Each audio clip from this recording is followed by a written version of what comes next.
misura è quello di sostenere la transizione del sistema produttivo verso un modello di produzione efficiente sotto il profilo energetico sostenibile basato sulle fonti rinnovabili.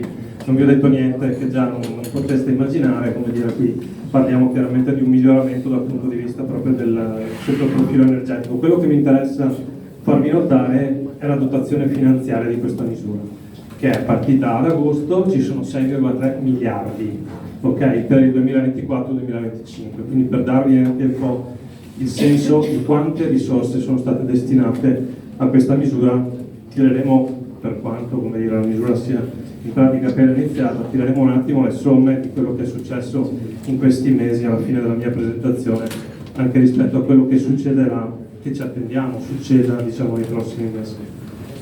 Allora, possono accedere tutte le imprese in pratica, non c'è distinzione di settore economico, forma giuridica, dimensioni, purché ovviamente siano residenti sul territorio nazionale e non abbiano avuto, diciamo, qualche problemino, quindi no stati di liquidazione e fallimento. Bisogna essere in regola con il TURC per quel che riguarda poi la normativa sulla sicurezza nei luoghi di lavoro. Diciamo, quindi da questo punto di vista tutte le imprese possono accedere all'agevolazione. Cosa bisogna fare per accedere all'agevolazione? L'agevolazione premia in qualche modo investimenti nell'ambito di progetti di innovazione da cui consegua una riduzione dei consumi energetici. Quindi i nostri investimenti che andiamo a fare, poi vedremo nel dettaglio quali sono questi investimenti, devono portare a questi risultati.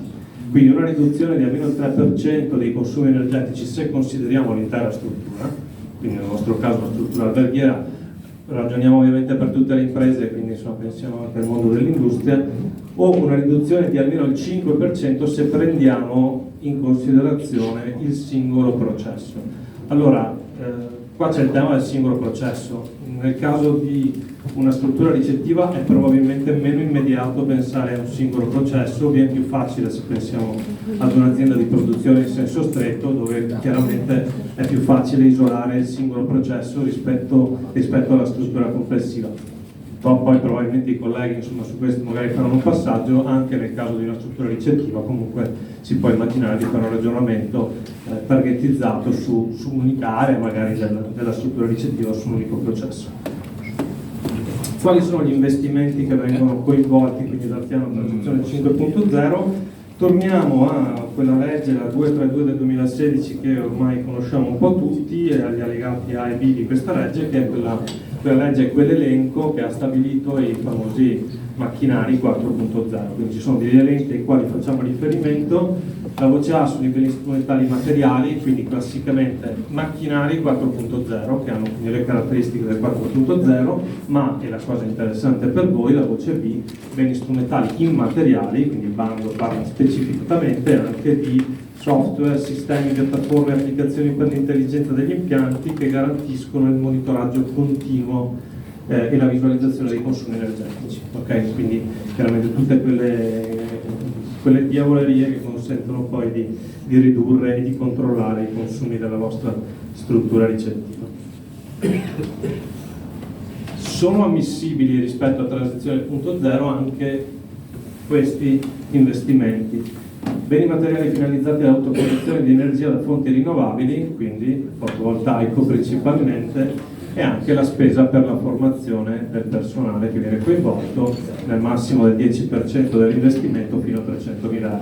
Mi interessa ovviamente di più il tema del fotovoltaico. Attenzione però ad una cosa, ed è spiegata qua, la vostra domanda, come dire, per accedere alla transizione 5.0 avrà un intervento trainante, che è quello di cui parlavamo prima. Quindi il bene 4.0 va benissimo che sia un software o che sia un macchinario, se l'investimento sarà investimento in un bene materiale, ma quello è l'intervento trainante, quello deve esserci. Se c'è quell'intervento potete poi inserire anche, semplificando, anche i beni fair, quindi il fotovoltaico per capirci, che invece è un intervento trainato. Insomma, la condizione sine qua non è il 4.0.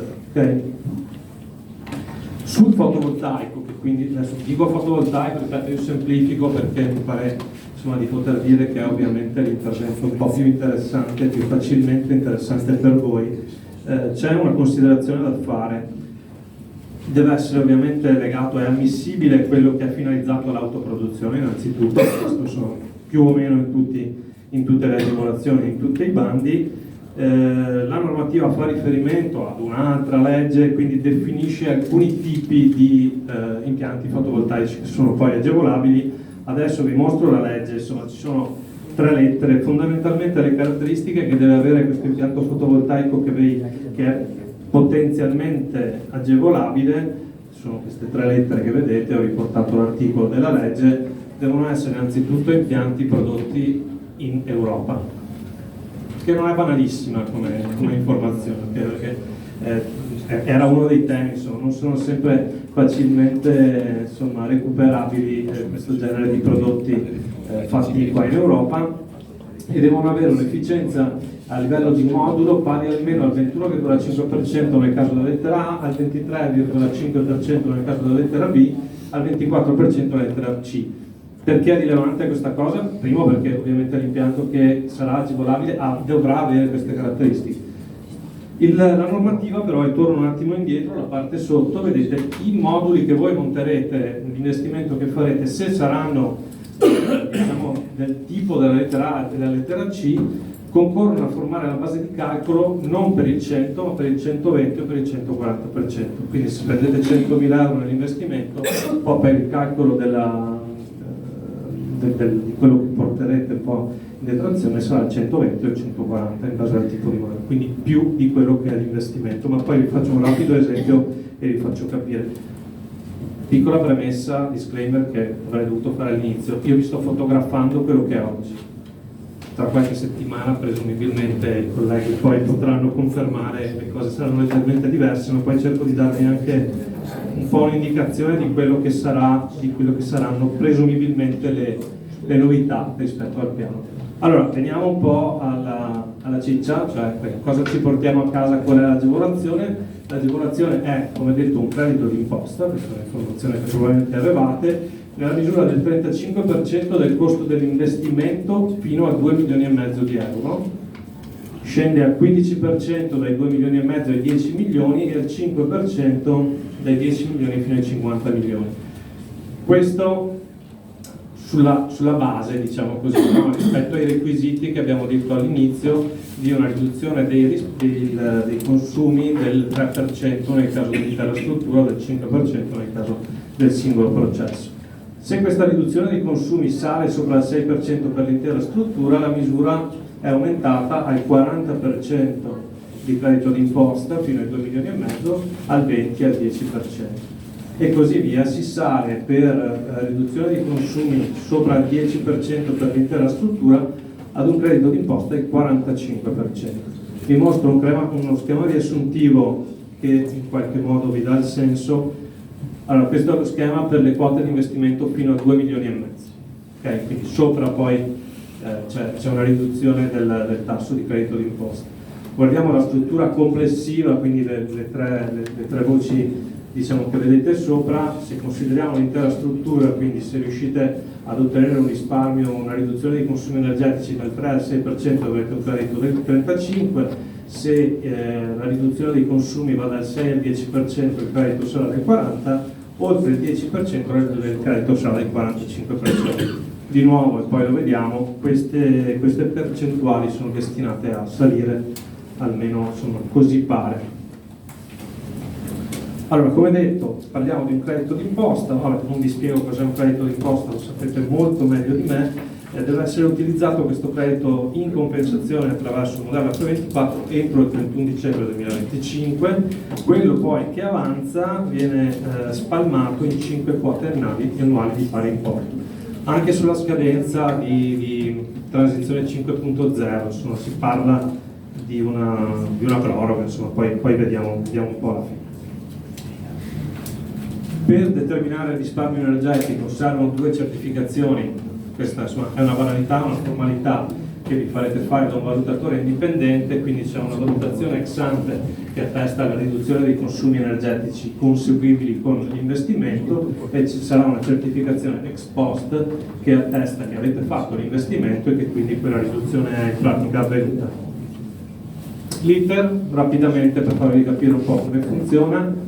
Sul sito GSE si entra con lo SPID, quindi del titolare, del grande rappresentante dell'azienda, si caricano tutta una serie di allegati, l'elenco è piuttosto lungo, ma fondamentalmente si descrive il tipo di investimento e quindi il progetto di investimento, si allega la certificazione ex ante, GSE in 5 giorni comunica quindi il credito, quindi dice ok, se questo è l'investimento hai diritto a questo credito, a quel punto in 30 giorni l'impresa deve effettuare gli ordini, quindi quello che è l'investimento che ha previsto, e versare un acconto di almeno il 20% dell'investimento che ha previsto.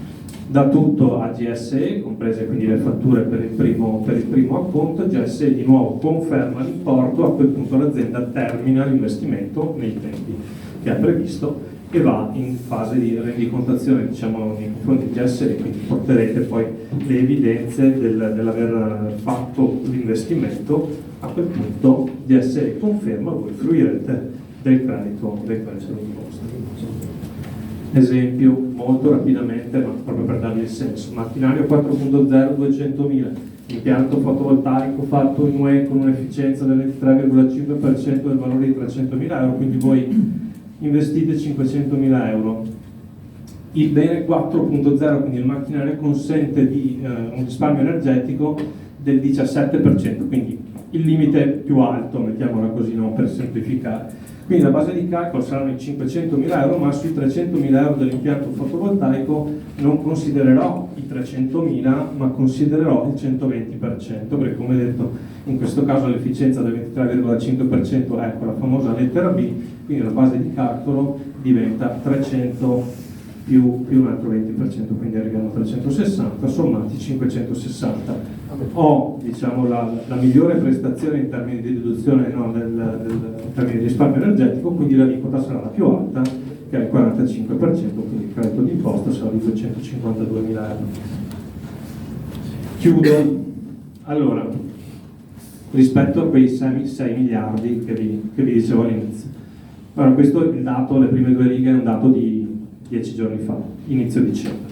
580 domande presentate circa, sono stati chiesti 180 milioni di euro di credito d'imposta su 6 miliardi e 3. Quindi capite che, come dire, finora non è andata benissimo. Allora questo cosa comporta? Comporta che il governo si sta attivando per delle modifiche, insomma ci sono già delle proposte, queste sono quelle, insomma, più importanti che ho recuperato, non sono ancora definitive, ce le attendiamo, rispetto ai colleghi, sono più tecnici di me, magari potranno confermare o correggere leggermente rispetto a quello che ho visto. Questi sono, diciamo, dei dati che ho ritrovato da interviste rilasciate dai tecnici, quindi si cercherà in qualche modo di rendere la misura un po' più appetibile, proprio perché finora, diciamo, non si è speso quello che il governo si attendeva di spendere. Per cui la proroga, come vi suggerivo prima, probabilmente verrà spostata, pare 30 aprile, potrebbe essere anche più in là, anziché 31 dicembre 2025, quindi ci sarà più tempo poi per gli investimenti.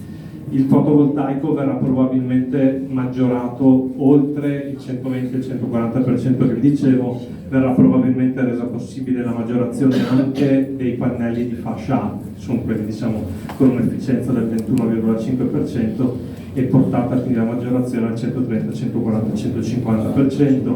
Probabilmente verranno semplificati gli scaglioni, quindi adesso gli scaglioni sono fino a 2,5 milioni, fino a 10 e poi fino a 50, probabilmente faranno 2 soli scaglioni, quindi solo fino a 10 milioni e poi da 10 a 50 milioni.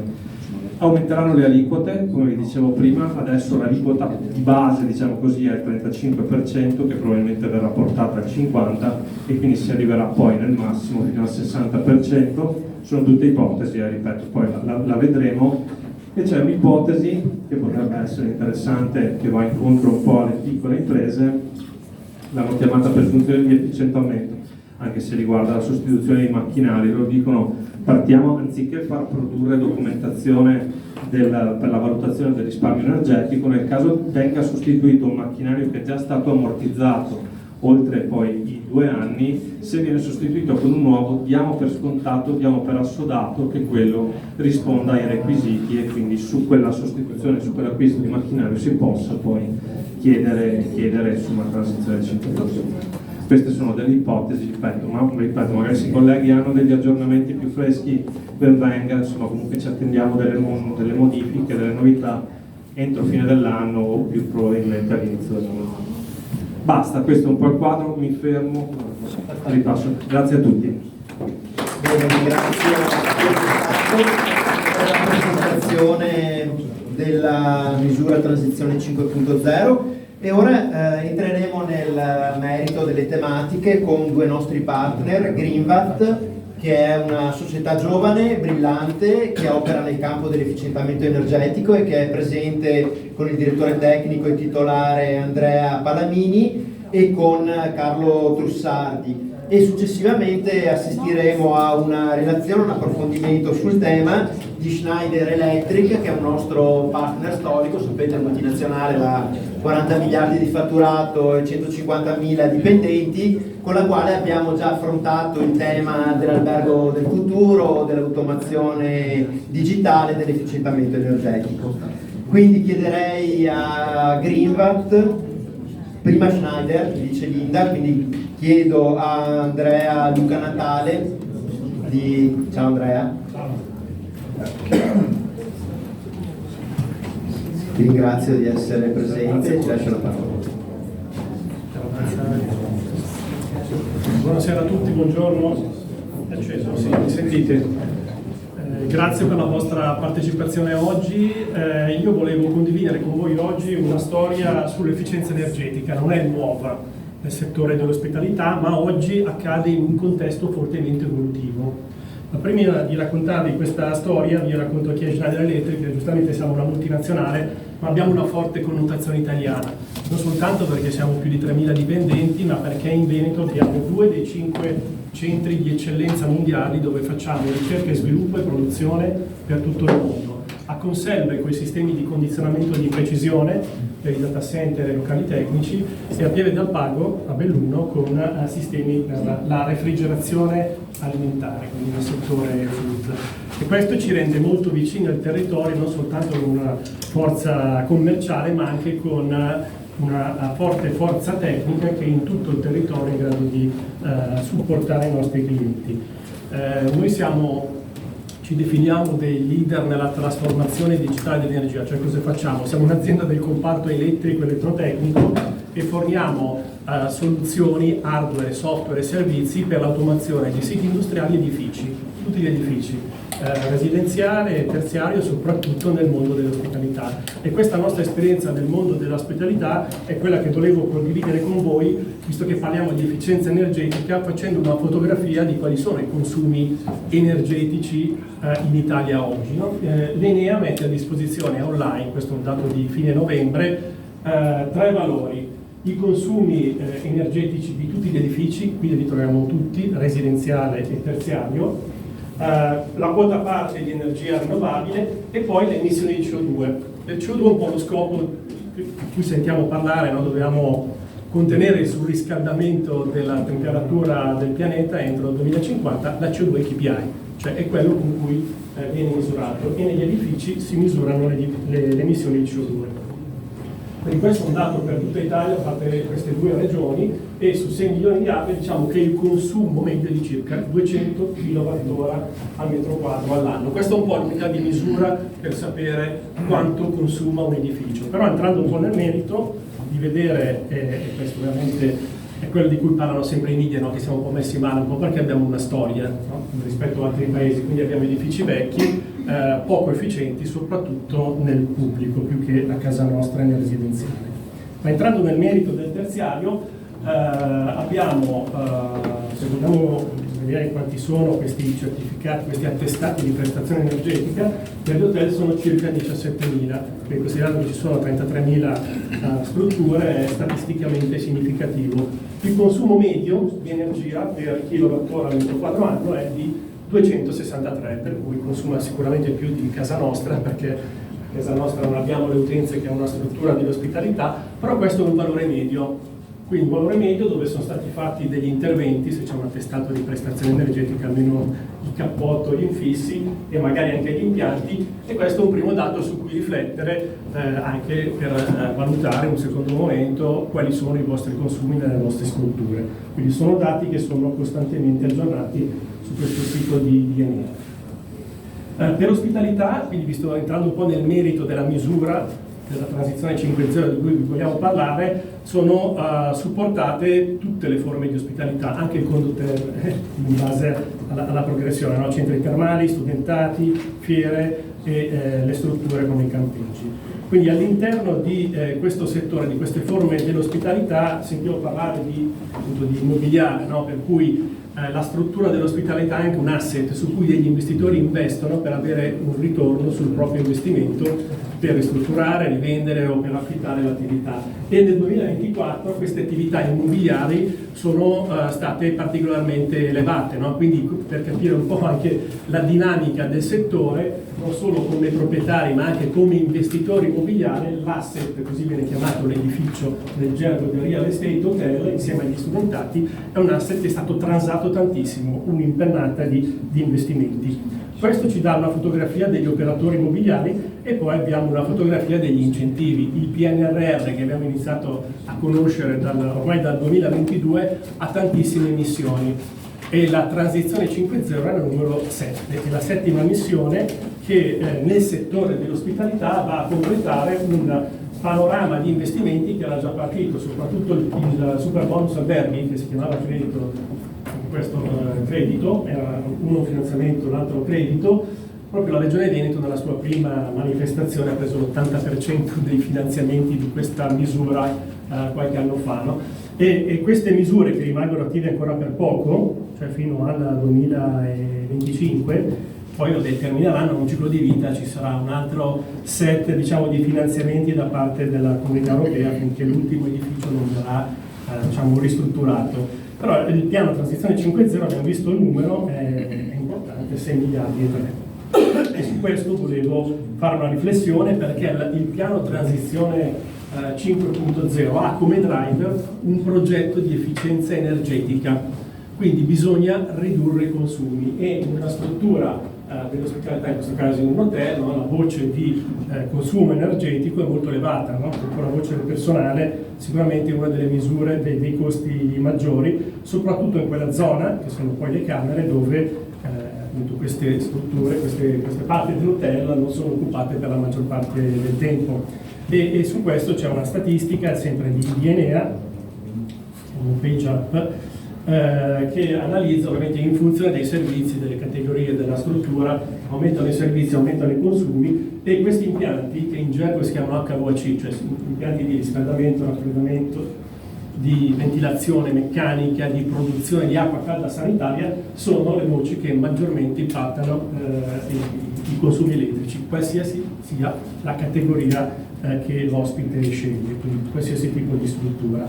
E per ridurre i consumi energetici sono numerose le aree dove intervenire, no? Sicuramente abbiamo la Camera, abbiamo visto che il 70% del tempo dei consumi è relativo alla Camera degli ospiti, però ci sono altre zone. Prima si deve parlare di piscine, quindi wellness, qui abbiamo condizioni di impianti diverse, no? C'è l'umidità, ci sono più ricambi d'aria, cioè umidità e temperatura sono diverse rispetto alla Camera, c'è la ristorazione, ci sono le parti comuni, i sistemi di illuminazione. Tutte queste aree contribuiscono a fare dei consumi energetici, non solo nelle camere. Allora oggi ci sono delle leve, appunto gli incentivi, dove le soluzioni che automatizzano questi impianti tecnologici, quindi vengono chiamati, io ho usato l'italiano che è una parola poco usata nella letteratura, comunque sono soluzioni di automazione e controllo di questi impianti, nel gergo BMS o VAX, e poi altre tecnologie che adesso vi faccio vedere. Alcune sono trainanti nella 5.0, cioè garantiscono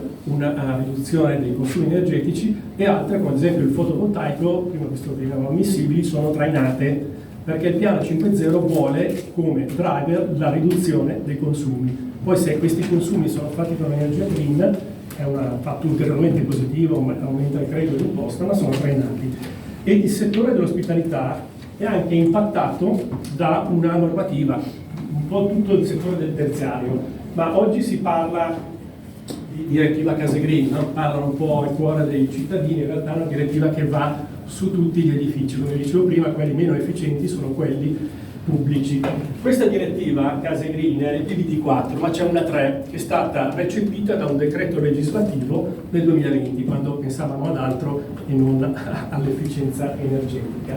E quindi esistono due decreti, un decreto legislativo e un decreto interministeriale, che dicono che questi impianti, quindi gli impianti di automazione degli edifici, sono obbligatori con alcune scadenze di cui vi faccio vedere a breve. Quindi diciamo che abbiamo da un lato degli obblighi che però ci obbligano a essere efficienti, cioè ci obbligano a consumare meno, e dall'altro abbiamo lo schema di incentivi, altrimenti non investiremmo. E proprio sulla 5.0, sulla transizione 5.0, io ho fatto il copia e incolla proprio della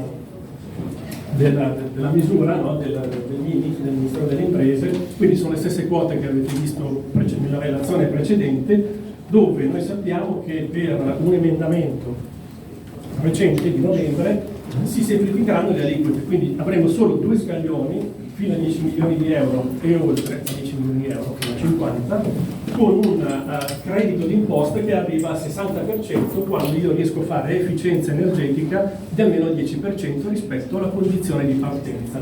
Quindi qua il decreto è scritto bene perché parla di struttura produttiva, di beni e di servizi, quindi lo esplica in maniera molto trasparente, e per processo interessato, ed è un processo che può essere in una realtà quella dell'ospitalità, il processo dell'ospitalità nelle camere, la ristorazione, l'area wellness, le sale riunioni, che ha già iniziato a richiedere questo credito, ha valutato sia la struttura produttiva in generale, diciamo che è la più semplice perché mi basta fare il 10%, che è il massimo del credito d'imposta, 60% che avrei, no? Quindi se poi facciamo il 15, il 20 o il 30 è tutto profitto, no? Però l'obiettivo per andare a prendere il massimo della misura del credito d'imposta è fare almeno il 10%. E dicevo che poi ve lo lascio agli atti, non li commento tutti, quindi il MIMIT ha fatto una circolare, volendo in latino, senza inglese, scrivendo in chiaro effettivamente l'erogazione dei servizi. Quindi oltre alle vostre strutture sono coinvolti le case di cura, le strutture commerciali, i negozi, tutto il terziario in pratica, non solo l'industria. E questo è un po' l'elemento che è stato un po' dibattuto in questi mesi, da febbraio fino al 2 novembre, in cui il MIMIT ha deciso di scriverlo su una FAQ, visto le continue richieste per questo settore, ha scritto che risultano ammissibili gli impianti di building automation, quindi regolazione di illuminazione e climatizzazione alberghieri, c'è proprio scritto il nome e cognome. È impossibile quindi uscire da questa logica, e in questo schema i sistemi di building automation sono trainanti. Però, visto che ve l'ho ripetuto più volte, vi dico che cos'è un sistema di automazione e controllo edifici. Quindi è un sistema che in gergo viene chiamato BMS o BACS e consiste nella regolazione di questi impianti. Quindi riscaldamento, raffrescamento, condizionamento, ventilazione, acqua calda sanitaria, illuminazione ordinaria e dove presenti le schermature solari. Questo è proprio il dizionario. C'è una norma, questa, UNIN ISO 52220, non è importante il numero, ma sono importanti le lettere, perché UNIN ISO dice Italia, Europa, mondo. Cioè c'è un solo modo per progettare l'automazione di un edificio, di una struttura alberghiera in tutto il mondo. E tornando agli investitori immobiliari, capite quanto è importante. Questa norma dice alcune cose.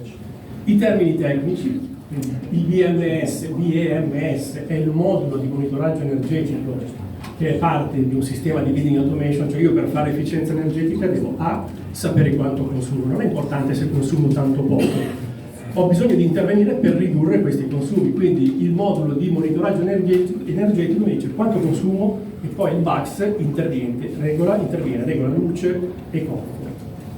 Poi ci sono altri impianti tecnologici che avete nelle vostre strutture, no? Questi afferiscono al technical building management, cioè si vanno a integrare gli impianti di sicurezza, gli impianti di illuminazione emergenza, rilevazione incendi, i quadri elettrici. Anche nei quadri si fa efficienza energetica, oltre a rilevare l'arco elettrico, cioè il principio di incendio, prima che l'incendio venga rilevato dai sensori a soffitto, fumo, calore nelle camere, si possono intercettare queste informazioni già dal quadro elettrico, così come l'impianto di sicurezza, un sistema se questa sala va in sicurezza e finita la riunione, io posso automaticamente dire al software di ridurre di 1 o 2 gradi il set point, cioè la temperatura, e così faccio efficienza energetica.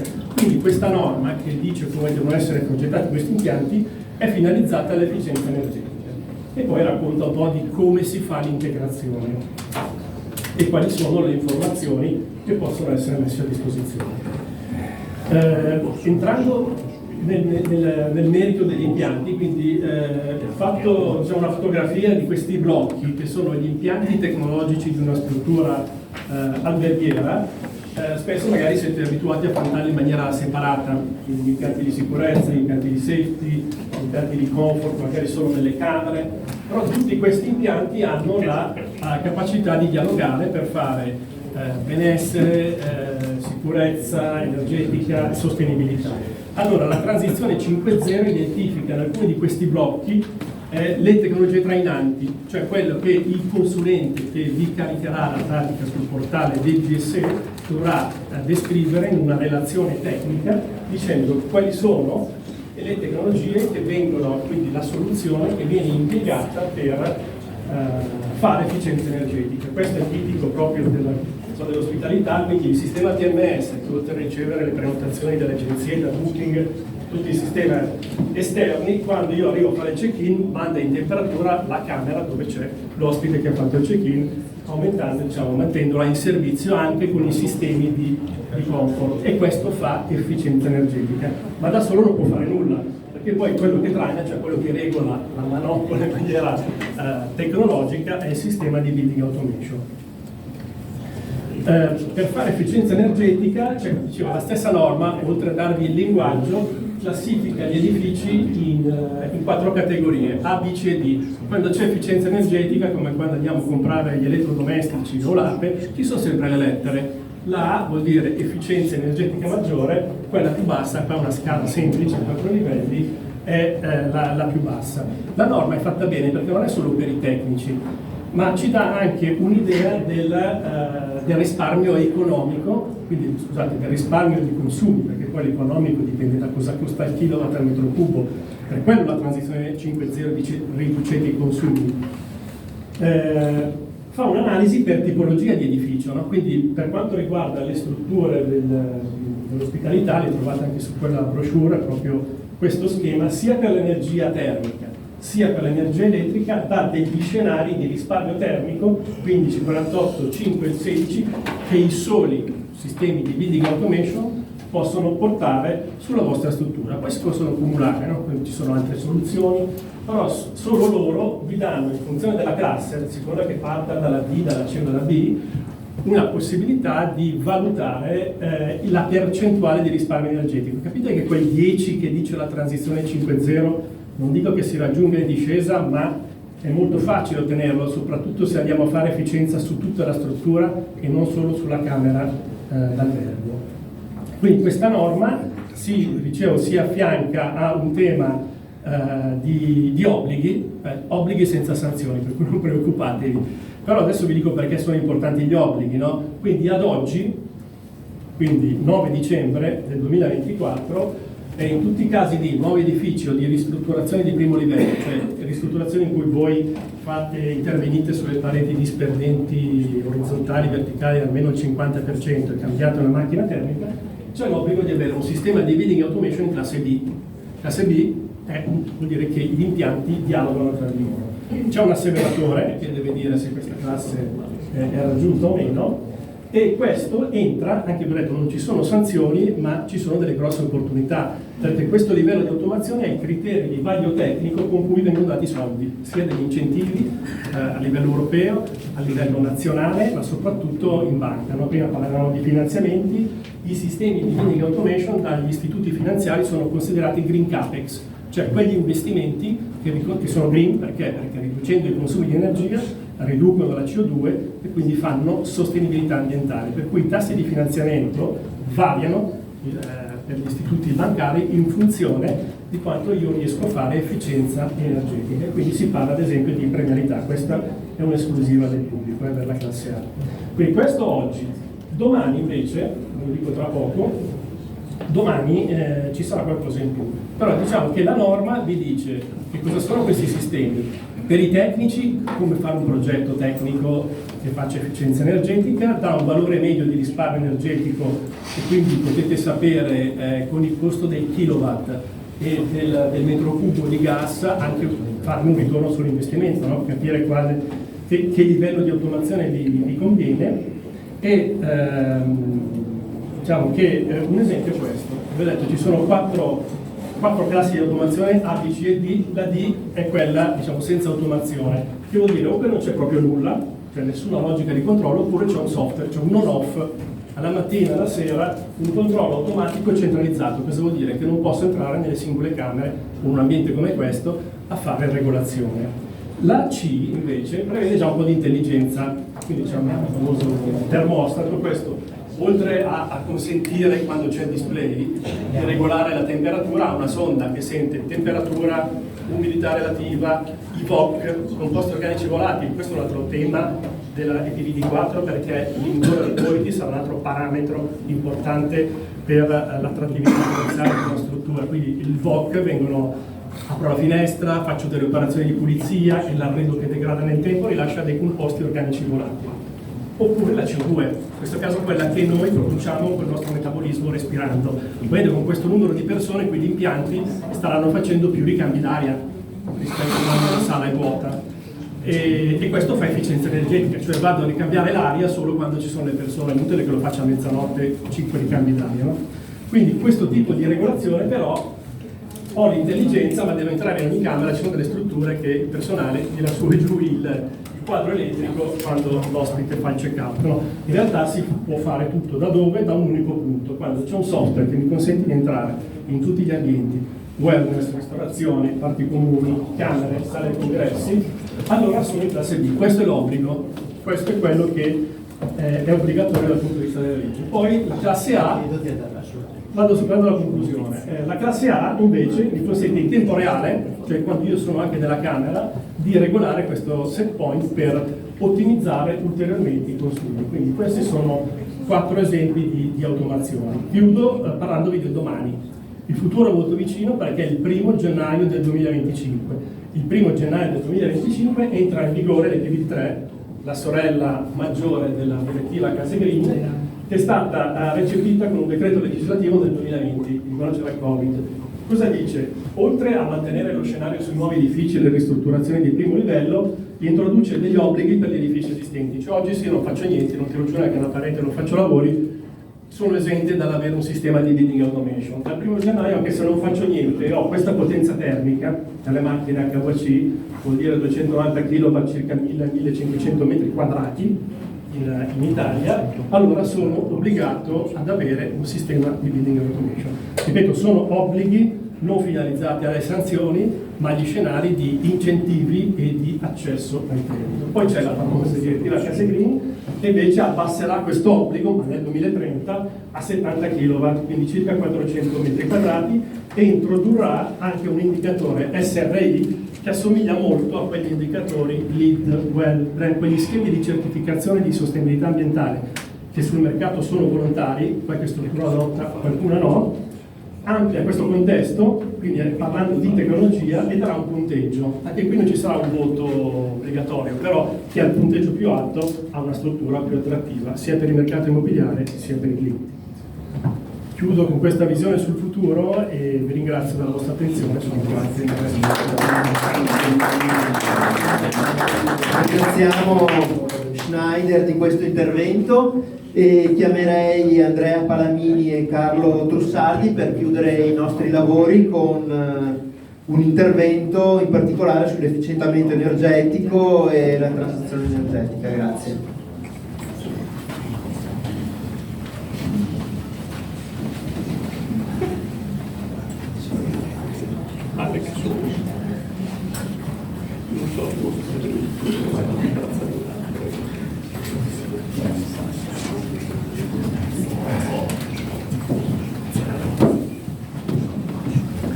Buonasera a tutti, sono Carlo Trussardi, titolare della Econs.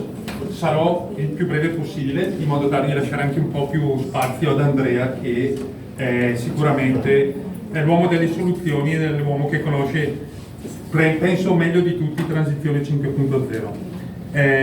Parto subito con un esempio di un albergo sul vostro territorio. L'abbiamo realizzato nel 2019, l'Hotel Bristol che si trova a Jesolo. Abbiamo installato una delle nostre macchine e le nostre macchine, poi vi spiego un attimo come funzionano, ma sono monitorate, quindi questi sono i consumi elettrici. Noi abbiamo delle macchine elettroniche che gestiscono il flusso di energia e utilizzano i consumi energetici. Le possiamo accendere e spegnere da remoto, quindi in realtà noi capiamo quanto un'azienda risparmia. Allora, vi faccio vedere. Ogni volta che noi spegniamo la macchina avremo il consumo con la macchina accesa e il consumo con la macchina spenta. E qua noi andiamo a verificare e constatare il vero risparmio. Quindi con la macchina accesa e la macchina spenta, qua vediamo proprio tutti i dati. Macchina accesa, io mando un segnale e spengo la macchina, la tensione è alta, anche qua era in fase di riaccensione, vedo che i consumi si abbassano. Quindi spegnendo la macchina, accendendo la macchina, i consumi si abbassano. Qui è stata monitorata per alcuni giorni insieme al titolare e il risparmio ottenuto in 9 giorni, 10 giorni è l'11%. Perché premetto questo? Perché queste macchine permettono di risparmiare l'11% di energia elettrica, in questo caso, solitamente, mediamente siamo dall'8 a salire, e quindi diventano trainanti per la questione di transizione 5.0, quindi una delle nostre macchine diventa traino per tutto il resto. Questo è un sistema molto realizziamo un po' in tutto in Italia, quindi il cuore delle nostre macchine è la parte elettronica. Tutte le nostre macchine sono assicurate su tutto, quindi responsabilità civile sui prodotti, 1,5 milioni per ogni impianto, sinistro, persone, danni a cose, danni da interruzione di attività. Quindi se dovesse creare un problema c'è un'assicurazione che è Unipol, che non è mai capitato, quindi che però può intervenire. Sono macchine che si installano, sono quadri elettrici che si installano subito dopo il contatore. All'interno ci sono dei contatori MID, quindi certificati, dati sicuramente certi. Sono semplicissime da installare, sono sicure e affidabili, la tecnologia è una tecnologia elettronica, quindi sono macchine statiche, non hanno bisogno di manutenzione, non hanno bisogno di nulla, non hanno bisogno nemmeno di permessi per l'installazione e sono dispositivi per il risparmio energetico. Queste sono le macchine più grandi che abbiamo, hanno un bypass elettronico, un bypass meccanico, quindi il massimo della sicurezza. Partiamo da macchine piccole 3 kW fino alle macchine un po' più grandi che arrivano a 400 kW e anche superiori. Allora, cosa fanno le macchine? Stabilizzano e riducono la tensione, quindi riducendo la tensione c'è un minor consumo di energia elettrica, che poi è quello che vediamo in bolletta. Sono tutte monitorate, sono macchine in industria 4.0 certificate, quindi ritorno sul discorso di prima, sono trainanti rispetto a transizione 5.0. Transizione 5.0 noi siamo partiti, abbiamo avuto la fortuna in Regione Lombardia nel 2022 che ci fosse un bando uguale a transizione 5.0, quindi abbiamo iniziato nel 2022 ad analizzare questi sistemi e attualmente abbiamo tantissimi impianti in fase di realizzazione, alcuni finiti, ma con molte pratiche approvate, e vi lascio la parola un po' all'ingegner Palamini, che su transizione 5.0 sa molto ed è molto addentro, quindi se avete delle questioni tecniche l'ingegner Palamini sarà assolutamente.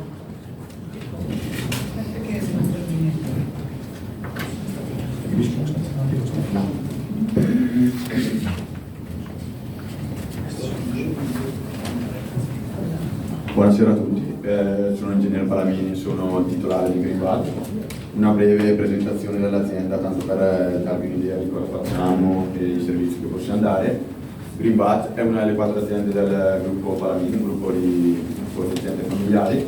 e io in gestione sono titolare di Greenbat. Noi diamo una soluzione per quella che è in questo momento la 5.0. Ci siamo specializzati proprio su questo e siamo partiti a marzo del 2024 a studiare la normativa attraverso una partnership con un'azienda di Roma, e da lì abbiamo studiato il metodo per entrare, portare il risparmio e portare a casa il credito al cliente finale, una sorta di servizio in EPC, quindi con garanzia di risultato, e questo perché c'è una scarsa informazione su quello che è tutta la normativa. Quindi salto un attimo tutta la premessa sul progetto di innovazione, sui beni strumentali trainanti, eccetera, perché l'abbiamo già visto anche con gli altri interlocutori. Il percorso da completare quindi è questo, e quello che facciamo noi è partire dal progetto di investimento che vuole fare il cliente finale, quindi parliamo col cliente, ci facciamo dire un attimo quali sono gli interventi che lui vorrebbe portare a termine. Ad esempio vorrebbe fare un fotovoltaico, noi possiamo dargli la soluzione attraverso l'ottimizzatore di tensione e dirgli ok, vi portiamo il 5.0 a credito approvato, pagate la pratica e vi portiamo a termine con tutto l'investimento. Quindi possiamo fornire sia la gestione pratiche che l'iter della 5.0, quindi certificazione ex ante e ex post, le varie perizie possiamo farle senza problemi, le abbiamo già fatte. Oppure possiamo fornire addirittura tutto il chiave in mano, diciamo. Vi forniamo un servizio dove inseriamo l'ottimizzatore fotovoltaico, eventuali pompe di calore, microcogeneratori, portandovi a termine tutto il pacchetto, inserendo quello che è anche tutto l'iter burocratico, diciamo. L'intervento standard più semplice è questo: l'ottimizzatore fotovoltaico, eventuali beni strumentali quali per esempio frigoriferi in 4.0, macchine utensili, altre opere di questo tipo. Per gli albergatori possono essere ottimizzatori fotovoltaici e sistemi di domotica trainati da quello che è l'ottimizzatore. L'ottimizzatore è semplice da rendicontare nelle pratiche, le pratiche le facciamo internamente, quindi siamo sicuri che sono già state approvate. Dopo vi mostrerò una roba che probabilmente non avrete mai visto in nessun convegno, che sono l'approvazione da parte del CSE dei progetti, quindi casi già realizzati da parte di Greenbat. Questo è il caso standard, il più semplice, diciamo di questi sono casi che nel giro di un mese si può avere l'impianto finito e il credito sul cassetto fiscale. Certo, se il fotovoltaico è 200-300 kW è un po' più difficile soltanto per i tempi realizzativi. L'intervento Custom, che è un intervento che noi abbiamo pensato proprio per gli hotel. Abbiamo fatto il primo progetto di innovazione a Pisa a ottobre e abbiamo posato i cogeneratori 2 settimane fa, sempre in 5.0, ed è un intervento che dopo avrei piacere di analizzare con voi proprio perché è una struttura alberghiera, in questo caso lavora tutto l'anno, e vi faccio vedere un tipo di intervento che noi portiamo a termine e i servizi che possiamo dare inserendo anche la cogenerazione oltre all'ottimizzatore di tensione. Chiaramente noi partiamo da una prefattibilità, diciamo, lo facciamo gratuitamente, quindi il cliente ci fornisce questi dati, noi possiamo già dirgli indicativamente che tipo di investimento si può fare per quello che riguarda la parte impiantistica, quindi efficientamento dell'impianto, produzione acqua calda, ACS, riscaldamento ed energia elettrica, e fin dove si può arrivare a ottenere il credito d'imposta della 5.0. Premessa che al 35% arriviamo quasi sempre, quindi senza nessun problema. Per gli scaglioni successivi bisogna fare qualche misurazione aggiuntiva sui contatori dei clienti finali. Partiamo col primo caso applicativo, che è proprio questo hotel che abbiamo realizzato a Pisa. Ho portato qualche dato per la struttura per farvi avere giustamente un confronto su quelle che possono essere le vostre strutture, le vostre esigenze. Una struttura di 96 camere attiva tutto l'anno e zona climatica a Pisa. Abbiamo riportato i consumi energetici, in questo caso utilizzano l'elettricità della rete elettrica per la corrente e il gas metano, gas naturale per riscaldare e climatizzare. L'intervento fatto era l'inserimento di 2 cogeneratori alimentati a gas in sostituzione delle 3 delle 6 caldaie, che erano ormai obsolete, un ottimizzatore di tensione come trainante e 80 kW di fotovoltaico. I cogeneratori, seppur la normativa dice che i combustibili fossili non sono ammessi, sono stati inseriti proprio da noi come prima certificazione pilota dopo un lungo interlocutorio con GSE, che ha portato poi a quella FAC che ha mostrato prima Schneider, la 4.9, che era una risposta che abbiamo dato noi a GSE, per cui ci avevano negato l'inserimento dei cogeneratori dicendoci che non potevamo agire sulla privatizzazione perché non era previsto la normativa. Ma siccome tutto il settore alberghiero agisce soltanto sulla privatizzazione, la maggior parte dei consumi, almeno l'80%, mi ha fatto presente che escludere questa caratteristica dalla normativa era praticamente escludere una categoria, quindi escludere tutti gli alberghi da questa misura. E da lì poi è partita tutte le FAQ e tutto il discorso dell'ambiente. Caso applicativo, ho voluto riportare il business plan che noi facciamo come prefattibilità. Quindi noi prendiamo tutti i consumi annuali, facciamo un'analisi di quale può essere lo stato attuale, andiamo a inserire le tecnologie che noi riteniamo più opportune, poi chiaramente parlando col cliente capiamo realmente le esigenze e tutte le caratteristiche tecniche dell'investimento, e come potete vedere c'è un payback time di 1 anno e mezzo circa.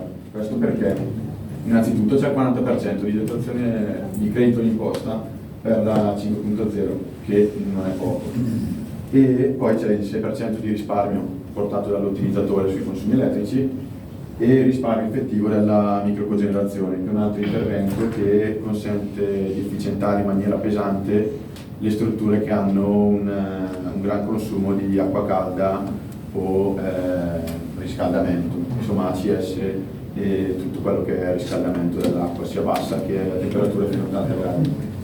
Queste macchine consentono di utilizzare lo sfruttamento di un motore endotermico, lo faccio breve perché abbiamo poco tempo, per fare sia energia termica che energia elettrica, quindi riscaldiamo l'acqua e allo stesso tempo produciamo energia elettrica utilizzando soltanto un combustibile.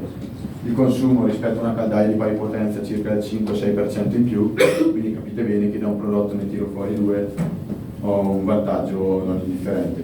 Quindi questo è un business plan ed è quello che poi siamo andati a realizzare, dove si vede che a 10 anni il cliente risparmia circa 900.000 euro di soldi non spesi effettivamente, perché sono consumi che lui ha efficientato, ottimizzato, e quindi sono consumi che alla fine non sostiene in tutti questi anni.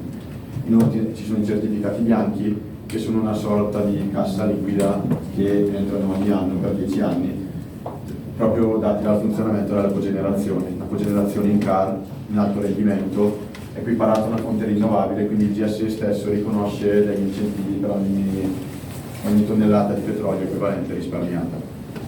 E questo, un caso applicativo, è il business plan. Questo è il dettaglio, se qualcuno poi ha interesse posso farveli avere, c'è materiale che non ho problemi a far avere.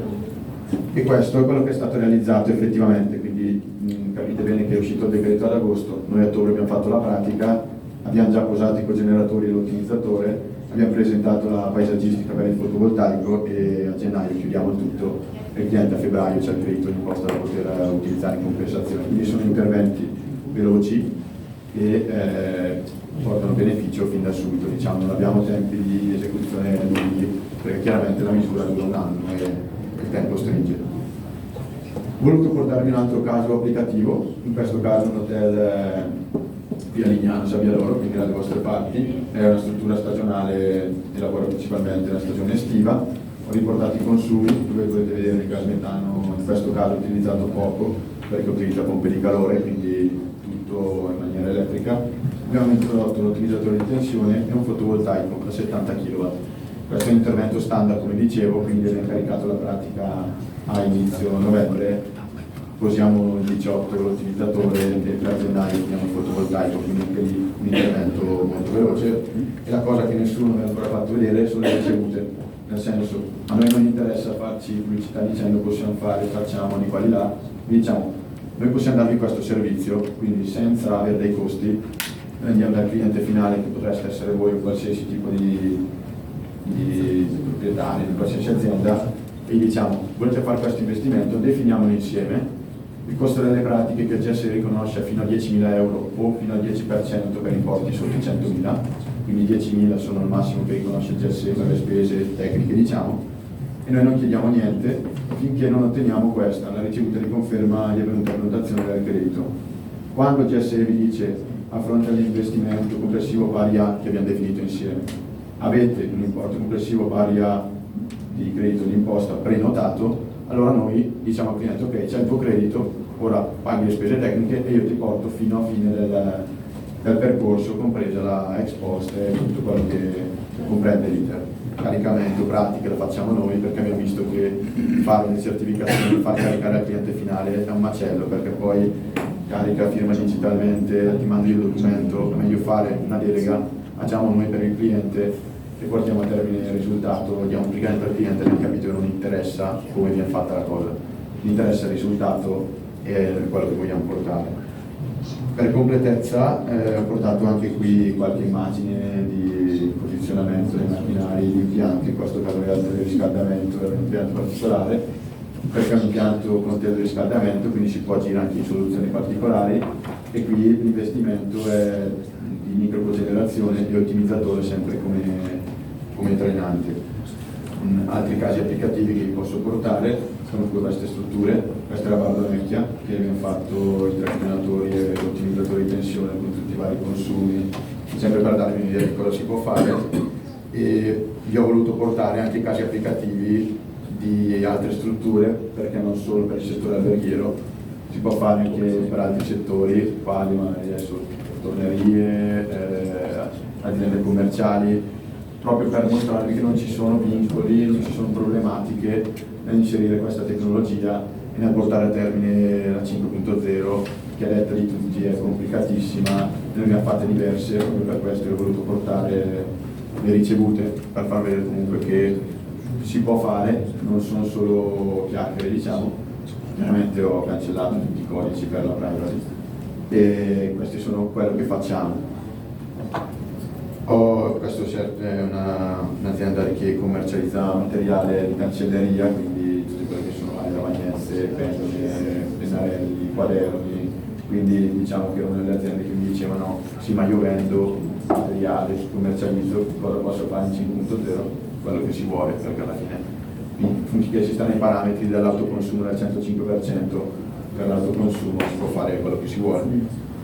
E riassunto di tutta questa carrellata di informazioni, che gli interventi che proponiamo sono cose rapide. Questo più o meno è l'iter che noi utilizziamo in maniera standard. Facciamo una prefattibilità gratuita nel tempo 5 giorni da quando riceviamo tutti i documenti che vi ho fatto vedere prima, che sono le bollette di un anno, specialmente nel 2023, perché è quello che facciamo riferimento per la normativa, quindi energia elettrica, gas e tutti i vettori energetici, una misura camerale tanto da verificare un attimo il tipo di attività e da lì facciamo una prefattibilità. Dopodiché se il cliente è interessato si fa un incontro, si fissa un incontro, una via polo, non meglio si crede, per definire quello che può essere l'investimento e eventualmente stipulare il mandato, che poi il mandato vi dicevo, dove noi non prevediamo nessun compenso fisso, ma chiediamo soltanto il contributo tecnico dei 10.000 all'approvazione del GSE. Chiaramente si fa un investimento di 50.000 euro e il compenso sarà 5.000 perché non possiamo eccedere al 10%. Questo lo facciamo perché non vogliamo gravare comunque sull'interlocutore finale. Chiaramente avremmo potuto chiedere delle percentuali del credito, però il credito giustamente era il cliente finale. Noi il GSE riconosce per le spese tecniche 10.000, chiediamo 10.000, niente più, niente meno. Così che voi le pagate a noi all'approvazione, il GSE ve le restituisce alla fine del progetto. Gli interventi che proponiamo sono interventi brevi, l'ottimizzatore circa 30 giorni la data conferma d'ordine è pronto e poi in base alle esigenze si può installare, e il fotovoltaico dipende dalla conferma d'ordine e poi eventuali quelli che ci sono, la paesaggistica, i ambientali, altre robe, uguale per la cogenerazione che bisogna verificare i cicli del fuoco e altre cose in questione. Adesso io l'ho fatta breve, non so se avete domande in merito a 5.0 eccetera, penso di essere la persona giusta essendo molto dentro nella questione, quindi altrimenti grazie a tutti per l'attenzione, lascio i risultati se c'è qualche interesse. Grazie a tutti.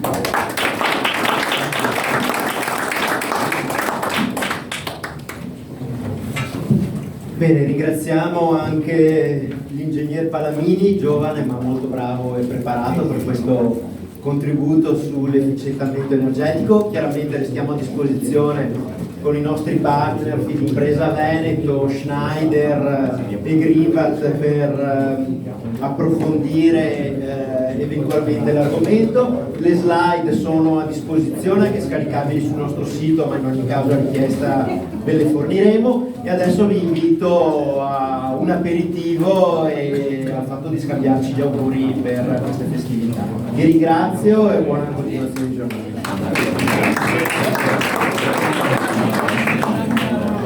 La campanella.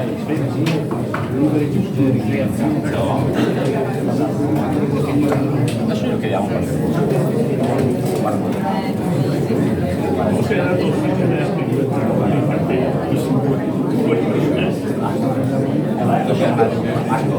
Qual è una compagna? Va bene allora.